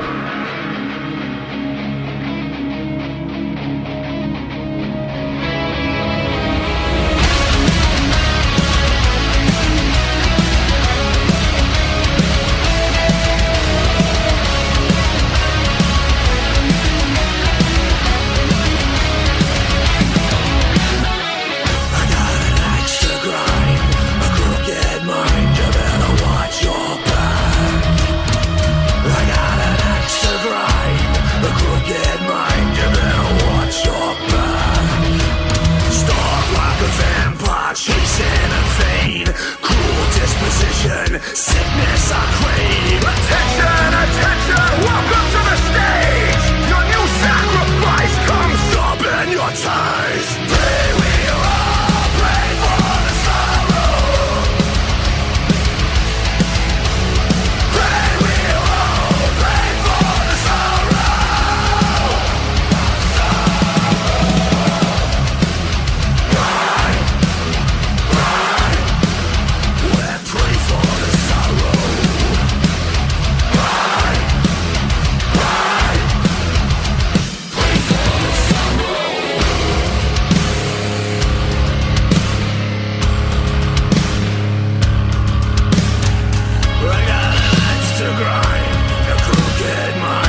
Wall of Sound backstage at Good Things 2019 with motherfucking Winston McCall from Parkway Drive. Yeah, I'm getting a motherfucking, I know. You do. That's the official title you have now. Official title, that's great. Like a knighthood in Australia. That's exactly it. It's the only thing that happens once you headline a touring festival as big like this. So congratulations, Parkway Drive has scored the ultimate achievement, and I've been reading interviews all over the place saying like why it's taken so long for this to happen. Like literally, what the fuck is wrong with people in Australia to not give you guys this opportunity, especially with the show that you're producing? The beers, bruh. Yeah? Who knows?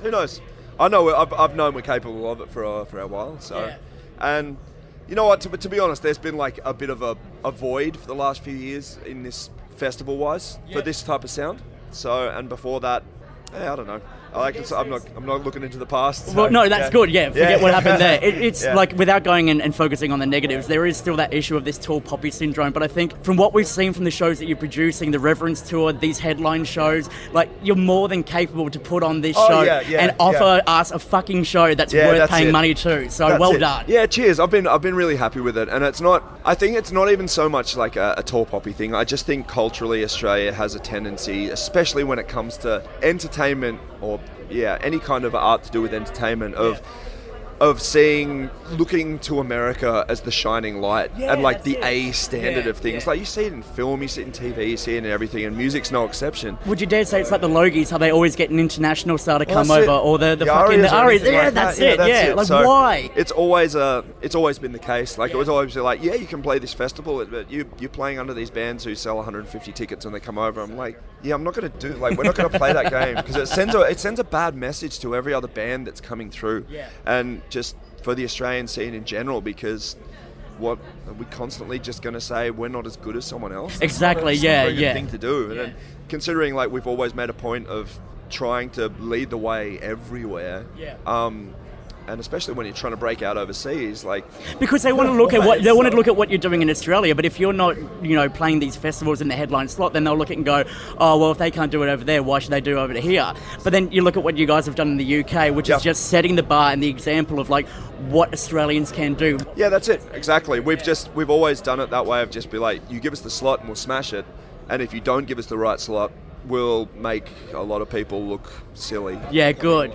Well, this is the thing I fucking love about Parkway Drive, because like from the minute you started to where you are now, you've done it all without mainstream success, without mainstream support. And I think that's a testament to what you guys are doing, the craft that you're putting out there, and the no fucks given attitude of like, we don't need your fucking help, we're going to do it anyway. That's what makes Parkway great, and that's why so many bands look up to you guys as inspiration. Yeah, cheers. It's been an interesting one. Like that's the thing. It's been one of those things where there's constantly people give you the roadmap, but it's the roadmap to their destination. That's right. Where they're also going to take something from you, and we've always known that and seen that, and we've had plenty of people like been sold that map before who are friends of ours who you see where that leads, and the whole time we've been going, well, I think we kind of know, like we have faith in ourselves to be able to do this, and the passion to put behind it, and everything about it has always worked, so why not? And every time there's kind of just been us not getting where we think we should go, would be okay, fine, like I'm not going to kiss ass to get somewhere. I'm just going to do what we do and put more effort into doing things our way and hope that it grows in that way. And it honestly just has been because what we've done has grown organically, and it's got to the point where the amount of people that continue coming, you just can't deny it. And it turned a corner where people are like, well, if that many people are going to come to it, we'll swing in behind as well, because this band's legit. Like it's not like something which we're going to have to fake. So, exactly. I mean, you look at the success you've got. I hate bringing up the ARIAs, but it's all we have that celebrates Australian music. I mean, 2 ARIAs under your belt right now.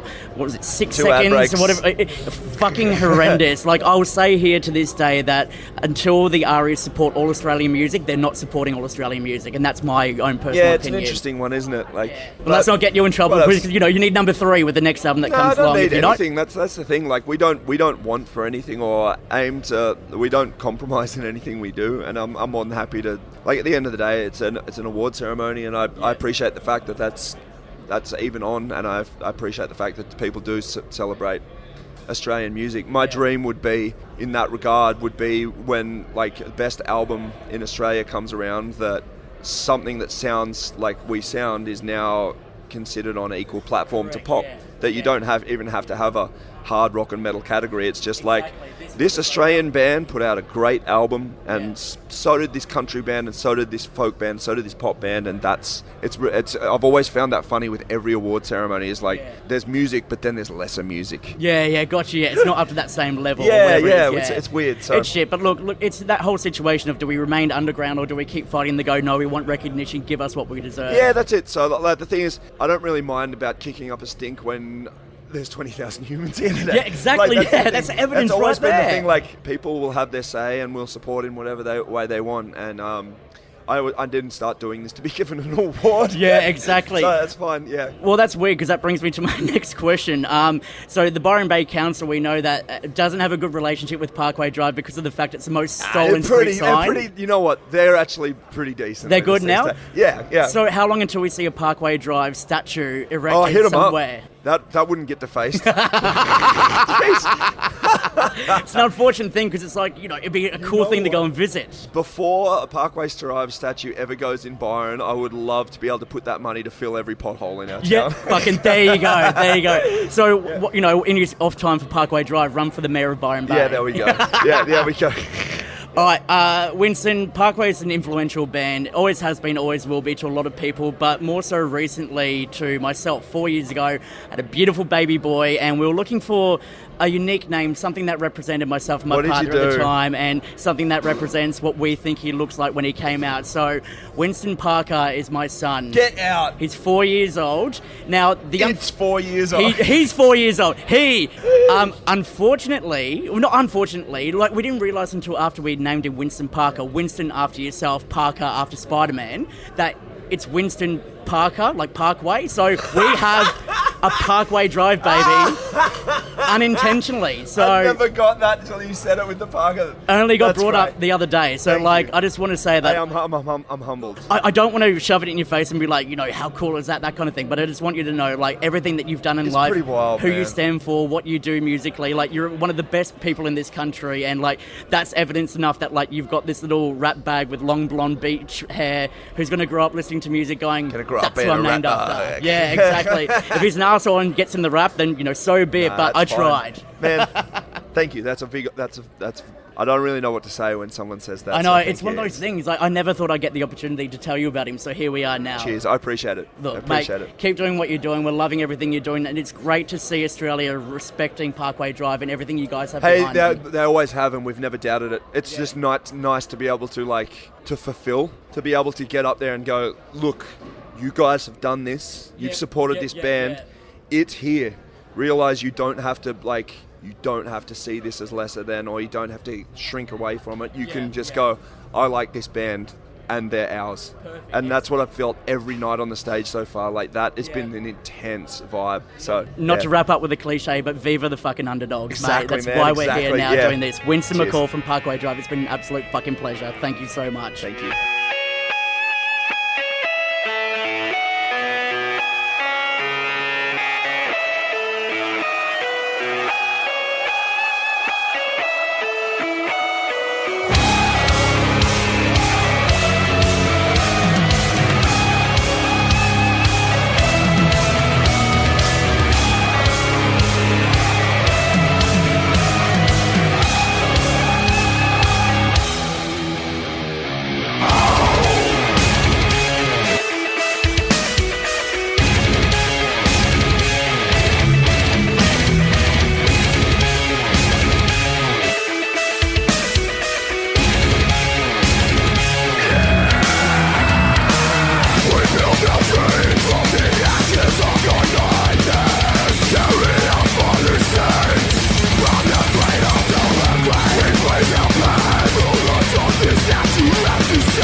door.